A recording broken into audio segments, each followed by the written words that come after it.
ඔයාලා දැනගෙන හිටියද ගස් එකිනෙකා එක්ක කතා කරනවා කියලා? එහෙම නැත්නම් ලෝකයේ වයස්ගතම ගසට දැන් වසර 4800කටත් වඩා වැඩි කියලා? මගේ නම සඳුනි.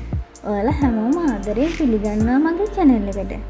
අද අපි ගස් ගැන අපි නොහිතන පුදුම හිතන දේවල් පහක් ගැන තමයි කතා කරන්න යන්නේ. එහෙනම් පටන් ගමු. පළවෙනි කාරණාව ලෝකයේ වයස්ගතම ගස ගැන. ගස් ලෝකයේ වසර මිලියන ගණනකට පෙර ඉඳන් පැවතගෙන එනවා. වයස්ගතම ගස මෙතුසලා කියලා හඳුන්වනවා. ඒක බ්‍රිස්ලිකෝන් පයින් ගසක්.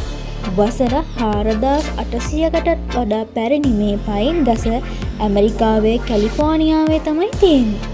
හිතන්නකෝ මේ ගස පිරමීඩ වලටත් පෙර ඉඳන් තිබිලා තියෙන්නේ. දෙවැනි කාරණාව. ගස් වලට පුළුවන් එකිනෙකා එක්ක කතා කරන්න. ඔව් ඒක ඇත්තක්.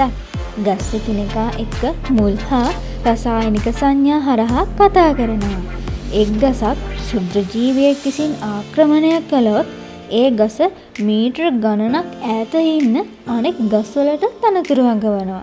විද්‍යාඥයෝ මේ ක්‍රියාවලිය වුඩ් වයිඩ් වෙබ් කියලා හඳුන්වනවා. ඒක හරියට අපි භාවිතා කරන ඉන්ටර්නෙට් එක වගේ.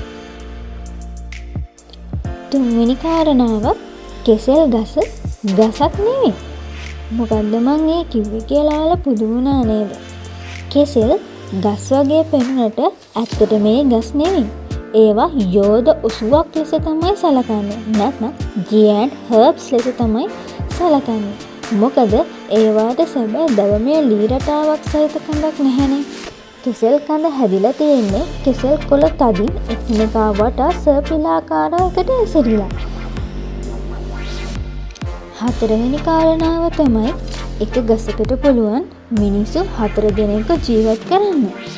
එක් විශාල ගසක් දිනකට මිනිසුන් 4 දෙනෙක්ට හුස්ම ගැනීමට ප්‍රමාණවත් තරම් ඔක්සිජන් ලබා දෙනවා. ඉතින් ගහක් අපිට කොයිතරම් වැදගත්ද? අපි ගස් වලට අපේ පරිසරයට ආදරය කරන්න ඕන. එයාලා අපිට දෙන්නේ මිල කරන්න බැරි දේවල්. පස්වෙනි කාරණාව සමහර ගස් ලේ පිට කරනවා.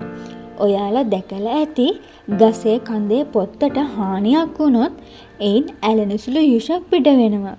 ඉතින් මම මේ කියන ගසෙන් පිටවෙන්නේ අපේ රුධිරයේ පාටට සමාන යුෂක්. මේක ඩ්‍රැගන් බ්ලඩ් ට්‍රී කියලා හඳුන්වනවා. අරාබි පිහිටා තියෙන යේමනයේ කොටසක් වන සොක්‍රත්‍රා දූප සමූහයට ආවේනික වූ ගසක් තමයි මේ. ඉතින් මේ ශාක කොයිතරම් පුදුමාකාරද නේද? ගස් ඇත්තටම හරිම පුදුමාකාරයි. මේ කරුණ වලින් ඔයා වැඩිම පුදුම කලේ මොන කාරණාවද කියලා කමෙන්ට් කරන්න යන්න අමතක කරන්න එපා. ඉතින් මේ වීඩියෝ එක ඔයා එන්ජොයි කරා නම් මගේ channel එක subscribe කරලා bell icon එක click කරලා තියාගන්න. මේ වගේ දැනුම ගෙනන videos මම ඔයාලට අරගෙන එන්නම්. See you in next one.